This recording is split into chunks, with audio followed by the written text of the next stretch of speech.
Hello everyone, welcome to the channel. This is lecture number 4 of FSC Part 2 Chemistry. In this lecture, we will try to cover lithosphere and biosphere. In the previous lectures, we have already studied atmosphere and hydrosphere. So first of all, let's see what is lithosphere.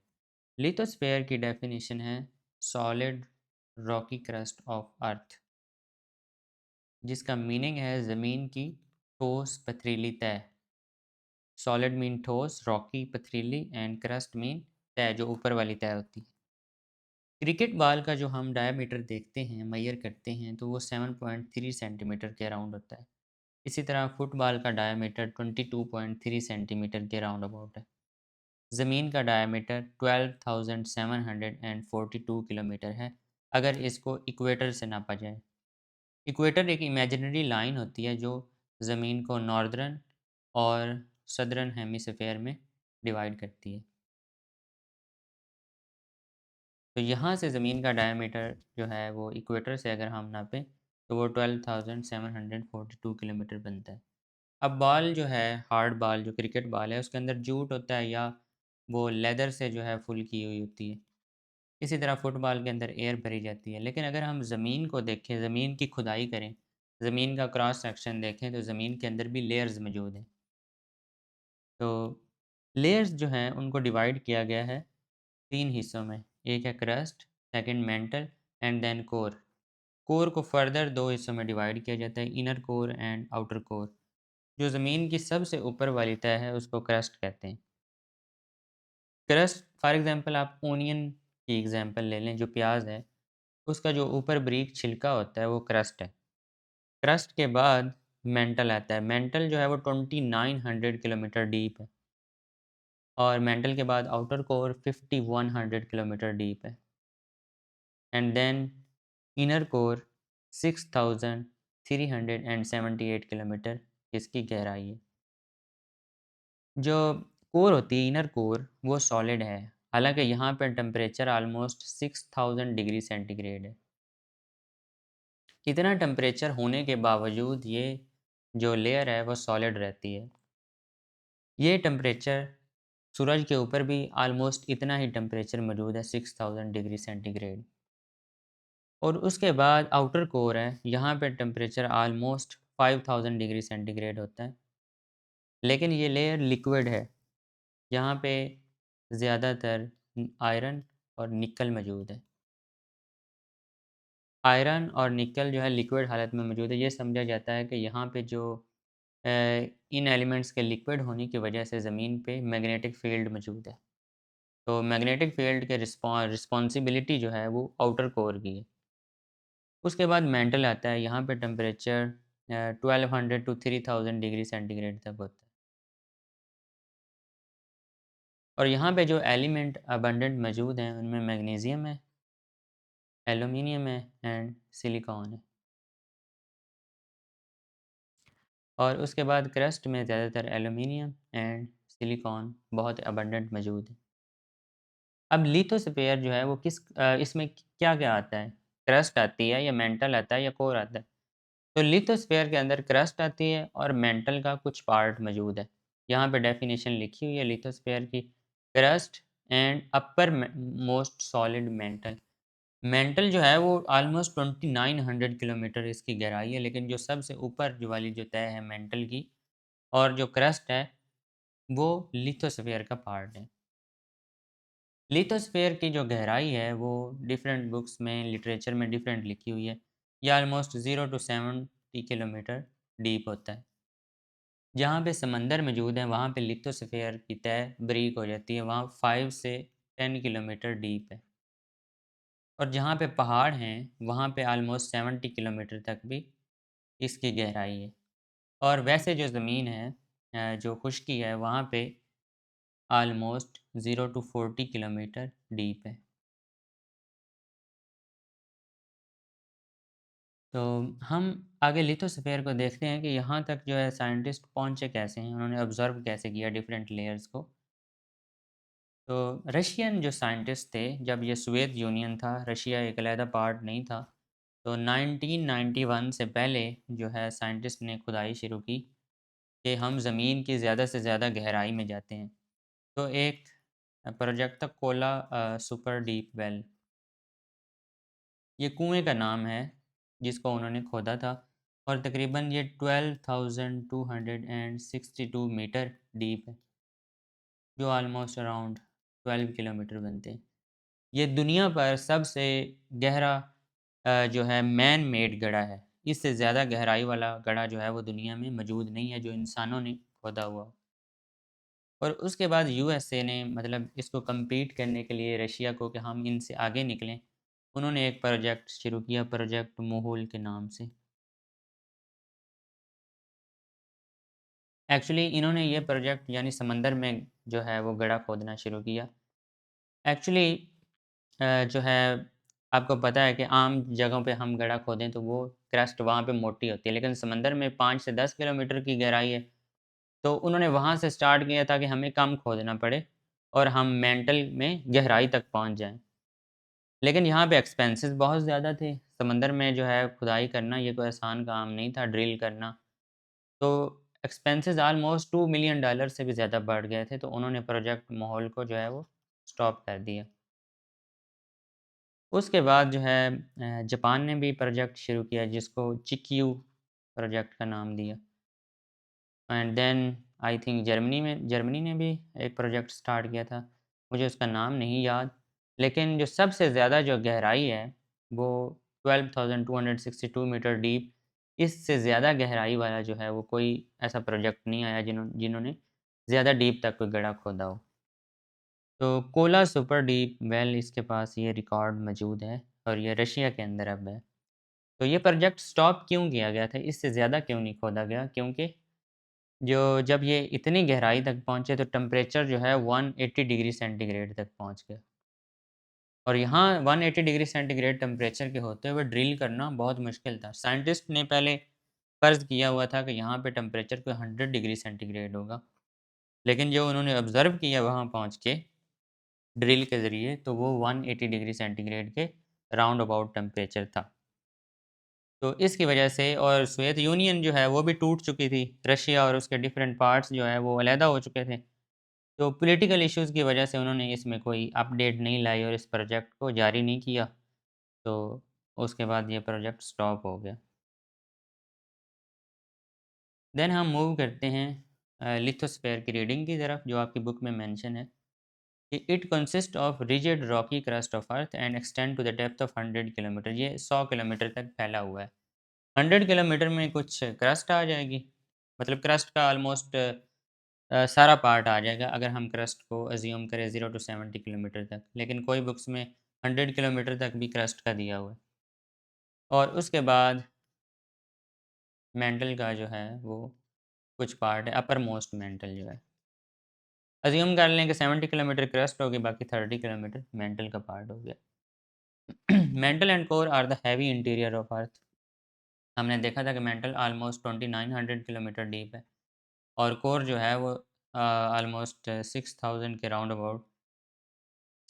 Kilometre के round about deep है। Making up most of the earth mass. तो ज़्यादातर अर्थ का mess जो है वो mental and core का है। 99.5% mass of the lithosphere is made up of 11 elements which are oxygen। Oxygen जितने भी कम एलिमेंट्स मौजूद हैं, फॉर एग्जांपल मैंने आपको सिलिकॉन, एल्यूमीनियम का बताया, तो वो एज़ इट मौजूद नहीं होते, उनके ऑक्साइड मौजूद होते हैं या वो आपस में एक दूसरे के साथ सिलिकॉन और एल्यूमीनियम ये भी बॉन्ड बनाते हैं, लेकिन उनके जो कंपाउंड्स हैं उनमें ऑक्सीजन लाजमी मौजूद है। जैसे कि मैं सिलिकॉन डाइऑक्साइड को मेंशन करता हूँ, एल्यूमीनियम ऑक्साइड को मेंशन करता हूँ, तो सब के अंदर ऑक्सीजन मौजूद है। और इसके अलावा नेक्स्ट है आयरन का ऑक्साइड है, कैल्शियम का ऑक्साइड है, सोडियम जो है ये भी फॉर एग्ज़ाम्पल सोडियम कार्बोनेट है। कैल्शियम जो है वो या तो सोडियम के साथ उसका बॉन्ड है या कैल्शियम के साथ, और भी बहुत से एलिमेंट्स हैं जिनके साथ ये बॉन्ड बनाए हुए होते हैं।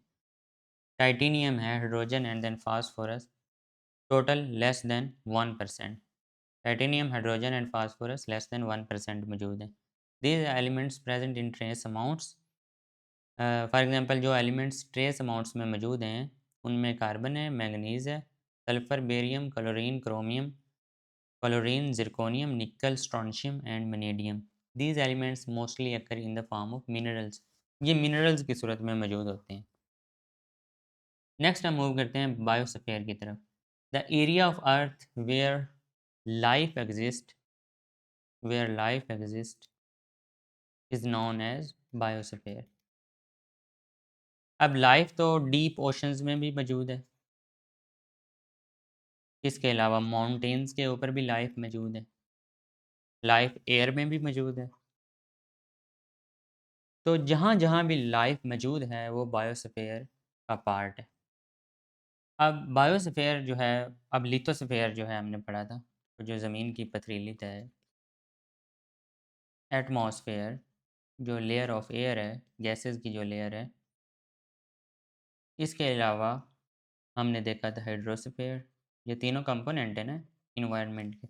और चौथा कंपोनेंट बायोस्फीयर, उसको हम पढ़ रहे हैं। अब बायोस्फीयर पार्ट है लिथोस्फीयर का भी, एटमॉस्फेयर का भी, हाइड्रोस्फीयर का भी। क्योंकि लाइफ लिथोस्फीयर ज़मीन के ऊपर भी लाइफ मौजूद है। एटमॉस्फेयर हवा जो है, जो गैसेस की लेयर है, वहाँ भी लाइफ मौजूद है। परिंदे जो है वो हवा में उड़ते हैं। तो जहाँ जहाँ तक परिंदा ऊपर तक उड़ता है वो ऑलमोस्ट बायोस्फीयर में इंक्लूडेड है। हाइड्रोस्फीयर पानी जो है ज़मीन के नीचे या ज़मीन के ऊपर या हवा में जो वेपर्स होते हैं, ये सारा हाइड्रोस्फीयर है। अब ज़मीन की जो मरियाना ट्रेंच है वो ऑलमोस्ट 10 किलोमीटर के राउंड अबाउट जो है वो डीप है, गहरी है, समंदर के अंदर। तो वहाँ भी लाइफ मौजूद है। साइंटिस्ट ने देखा था, ऑब्ज़र्व किया था। जब वो नीचे तक गए हैं मरियाना ट्रांच में, तो वहाँ भी कुछ लाइफ मौजूद थी। तो डीप ओशंस में भी लाइफ मौजूद है। अब जो लिविंग स्पीशीज़ हैं वो अर्थ सरफेस के ऑलमोस्ट जो काउंट किया जाता है वो के 600 मीटर ज़मीन की तह से, जहाँ हम चलते हैं उस तह से 600 मीटर ऊपर तक जो है वो बायोस्फीयर मौजूद है। और ज़मीन के फॉर एग्ज़ाम्पल सी लेवल से समंदर में 10 किलोमीटर नीचे तक बायोस्फीयर मौजूद है। वहाँ वहाँ लाइफ एग्ज़िस्ट करती है। तो ये डिफरेंट जो है फैक्टर्स दिए हुए हैं जिनसे पोल्यूशन होती है। Such as air conditioning system है, फैक्ट्रीज़ हैं, फायर्स हैं जंगलों में या जहाँ भी हों। इंटेंसिव एग्रीकल्चर है, जो ज़राअत होती है, जो फसलें हम लगाते हैं, इनसे भी पोल्यूशन क्रिएट होती है। फसलों को जो खादें डाली जाती हैं वो नाइट्रस ऑक्साइड उनसे निकलता है, तो वो भी नुकसानदेह है। Wide spread live stock farming, live stock जो जानवर वगैरह पालते हैं हम, वो भी अगर उनको एक्सेसिव जो है वो पाला जाए बहुत सारी जगह पे, अब तो हर जगह जो हर कोई रख रहा है, तो इससे भी हमारे एनवायरनमेंट को खतरा है। मोटराइज्ड व्हीकल्स, गाड़ियों से भी जो धुआं है उसके अंदर क्या होते हैं, ऑक्साइड्स मौजूद होते हैं। सल्फर डाइऑक्साइड भी हो सकता है, नाइट्रोजन के ऑक्साइड्स भी हो सकते हैं। लाइव स्टॉक में जैसे कि गाय है, उस वो क्या है, मीथेन रिलीज़ करती है। एक गाय से ऑलमोस्ट 1 साल के अंदर 154 से 264 पाउंड तक जो है वो मीथेन गैस रिलीज़ होती है। और इसके अलावा जो स्पीशीज़ ऑफ प्लांट्स और एनिमल्स हैं, वो बहुत ज़्यादा खतरे में हैं। ऑलमोस्ट 200 स्पीशीज़ जो है प्लांट्स और एनिमल्स की हर साल ख़त्म हो रही हैं, सफ़ा हस्ती से ही मिट रही हैं। तो इसकी वजह क्या है कि एक तो हम बायोडाइवर्सिटी ख़त्म करते जा रहे हैं। बायोडाइवर्सिटी का मतलब है कि डिफरेंट टाइप ऑफ स्पीशीज़ का ज़मीन पे मौजूद होना। बायोडाइवर्सिटी। अब क्या होता है कि जब हम एग्रीकल्चर करते हैं, तो जो खादें यूज़ होती हैं, या एग्रीकल्चर करने के लिए हमें ज़मीनें खाली कराना पड़ती हैं। वहाँ वो ज़मीनें जहाँ पे शायद जंगल था, या जो नेचुरल हैबिटेट था, कुदरती मस्कन था बहुत सारे जानवरों का, उसको हम खाली करा देते हैं और वहाँ ज़राअत करना शुरू कर देते हैं। जो डेवलप्ड कंट्रीज़ होती हैं, वो ज़्यादा ज़राअत को प्रमोट नहीं करती एग्रीकल्चर को। वो जिन-जिन की ज़मीनें होती हैं उनको पेमेंट कर देती हैं ताकि वो ज़मीनें खाली रखें। ताकि वहाँ एक तो जो चीज़ें, जो जानवर जो हैं हमें नज़र नहीं आते, वो वहाँ पे मौजूद रहें, बायोडाइवर्सिटी बढ़े, जानवर जो कुदरती जानवर हैं अपना मस्कन वहाँ पे बनाएँ। तो बहुत सारे फैक्टर्स हैं जिनको हमें देखना पड़ेगा। अब हम बायोस्फीयर को रीड कर लेते हैं, जो आपकी बुक में लिखा हुआ है। Biosphere is the region of earth capable of supporting life. ये मैं ऑलरेडी बता चुका हूँ आपको। It includes lower atmosphere, right? Lower atmosphere जहाँ जहाँ लाइफ मौजूद है, जहाँ जहाँ जो बर्ड है वो फ्लाई कर सकते हैं, जितने भी एरिया तक, वो बायोस्फीयर में इंक्लूडेड है। ओशंस, समंदर के अंदर, रिवर्स, दरियाएं, झीलें, ज़मीन में, एंड सॉलिड सेडिमेंट्स जो पत्थर वगैरह हैं, that actively interchange material with all types of living organisms, जो कि अपना जो है वो, एक तो जो सारे हैं ना कंपोनेंट्स ऑफ द एनवायरनमेंट, वो आपस में एक दूसरे के साथ कनेक्टेड है। वो आपस में एक दूसरे से चीज़ें एक्सचेंज करते हैं। अब जो बायोस्फीयर है वो दूसरों से अलहदा नहीं है। हम ज़मीन के ऊपर मौजूद हैं। अब एटमॉस्फेयर है वो ज़मीन की तह के ऊपर से शुरू हो जाता है। तो हम भी तो ज़मीन के ऊपर ही मौजूद हैं। हम बायोस्फीयर जो है वो जहाँ-जहाँ लाइफ़ मौजूद है वो एटमॉस्फेयर से भी इंटरैक्ट कर रही है। Human beings, animals and plants, ecosystem is smaller unit of biosphere. जो इकोसिस्टम है वो बायोस्फीयर का एक छोटा यूनिट है which consist of community of organism, जिसमें जानवरों की एक कम्युनिटी होती है जो कि आपस में भी इंटरैक्ट करते हैं और इन्वायरमेंट के साथ भी इंटरैक्ट करते हैं। Animals, plants, micro organisms which lie in a definite zone, हम एक ख़ास हिस्से में रहते हैं ना, and depend on the physical factors such as soil, water and air. आपने पढ़ा होगा कि एबायोटिक फैक्टर्स भी होते हैं और बायोटिक फैक्टर्स भी होते हैं। अब एबायोटिक फैक्टर्स के अंदर सॉइल, वाटर एंड एयर आता है। सॉइल कहाँ पे मौजूद है? ये लिथोस्फीयर है। वाटर हाइड्रोस्फीयर में आ जाता है। एयर कहाँ पे है? एटमॉस्फेयर में। तो ये सारी चीज़ें जो हैं वो बायोस्फीयर के साथ इंटरैक्ट करती हैं। नेक्स्ट पॉल्यूशन के बारे में लिखा हुआ है कि कोई ऐसा सब्सटेंस इन्वायरमेंट के अंदर जो ह्यूमन हेल्थ या हमारी लाइफ की क्वालिटी या नेचुरल फंक्शनिंग ऑफ इकोसिस्टम को डिस्टर्ब करे, उसको इन्वायरमेंटल पोल्यूटेंट कहते हैं। पोल्यूटेंट ज़रूरी नहीं वो केमिकल पोल्यूटेंट हो। शोर भी पोल्यूटेंट है, जो नॉइज़ होती है। तो पोल्यूटेंट जो है वो डिफरेंट टाइप्स के हो सकते हैं। With continuous rapid growth in population, population बहुत ज़्यादा बढ़ रही है। अर्बनाइजेशन, और जो लोग हैं वो सिटीज़ की तरफ मूव हो रहे हैं। डिफ़ॉरेस्टेशन कर रहे हैं, जो एग्रीकल्चरल लैंड्स हैं या फॉरेस्ट हैं शहरों के इर्द-गिर्द, वो ख़त्म होके वहाँ कॉलोनियाँ बनाई जा रही हैं। इंडस्ट्रियलाइज़ेशन, अब लोग जो बढ़ रहे हैं उनकी ज़रूरतें भी हैं, उनका खाना-पीना भी है। और उनके ज़रूरियात जो बढ़ने की वजह से इंडस्ट्रीज़ लगानी पड़ेंगी, जो वो चीज़ें तैयार करेंगी। और इंडस्ट्रीज़ से गंदे मादे निकलते हैं, और इसके अलावा जो एटमॉस्फेयर में गैसेज़ रिलीज़ होती हैं, वो भी नुकसानदेह हैं। And next, transportation. Environmental pollution is spreading in almost every city of the world. The quantity of pollutants affecting the environments have increased rapidly in the last half century. Last half century के अंदर जो है pollutants हैं वो बहुत ज़्यादा बढ़ चुके हैं, and they have adversely affected human health and ecosystem, जिन्होंने ह्यूमन हेल्थ और इकोसिस्टम को बहुत ज़्यादा इफ़ेक्ट किया हुआ है। तो अब देखें जैसे जैसे जो है वो न्यू इन्वायरमेंट में जो है लोग नए माहौल के शौकीन हो गए हैं, तो उन्होंने नए कपड़े डिफरेंट ब्रांड्स पहनना शुरू कर दिए हैं। डिफरेंट ब्रांड जब बार बार हम चीज़ों को रिसाइकल नहीं करेंगे, नई चीज़ें खरीदेंगे, तो इंडस्ट्रीज़ में वो नई चीज़ें ज़्यादा प्रोड्यूस होंगी। तो आप जो है बैरून मुल्क जाएँगे, फ़ॉरेन कंट्रीज़ में, वहाँ आपको सिखाया जाएगा कि आपने रीसाइक्लिंग किस तरह करनी है। और इसके अलावा ट्रांसपोर्ट, लोग ज़्यादातर साइकिल यूज़ करते हैं, क्योंकि उनमें साइकिल फुली ग्रीन है, ना तो वहाँ पे जो एक तो पेट्रोल बचता है, उसके अलावा एक्सरसाइज़ होती है।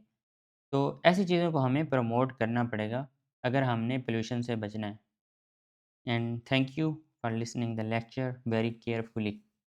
अल्लाह हाफ़िज़।